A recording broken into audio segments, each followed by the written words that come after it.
এসব চিত্র কোনো পাড়া মহল্লা বা অলিগলির নয়। রাজধানীর প্রধান প্রধান সড়ক দাপিয়ে বেড়াচ্ছে ৩ চাকার রিকশায় মোটর আর ব্যাটারি লাগিয়ে বানানো অটোরিকশা, যা রীতিমতো প্রতিযোগিতা করছে মূল সড়কের ইঞ্জিন চালিত যানবাহনের সঙ্গে।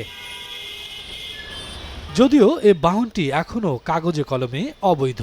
শুধুমাত্র গতির ঝড় ছাড়া মূল সড়কের দ্রুতগতির যানবাহনের সঙ্গে চলার মতো কোনো উপকরণই নেই বাহনটির। এতে হরহামেশাই হচ্ছে দুর্ঘটনা। মূল সড়কে দ্রুতগতির যানবাহনের সাথে পাল্লা দিয়ে চলা এ সকল অটোরিকশা কতটা নিরাপদ বা এর কন্ট্রোলিং ক্ষমতায় কতটুকু ঝুঁকিমুক্ত, এ নিয়ে খুব দ্বিধাদ্বন্দ্বে চালকরাই। মেইন সড়কে যদি চলে অ্যাক্সিডেন্ট বেশি হয়, আর মহল্লার ভিতর চালাইলে অ্যাক্সিডেন্ট কম হয়। প্রতিদিন একটা দুটো অ্যাক্সিডেন্ট আসেই। আমাদের হাত ব্রেক, পাও ব্রেক না, তখন গাড়িটা কন্ট্রোল করা একটু রিস্কি হয়ে যায়।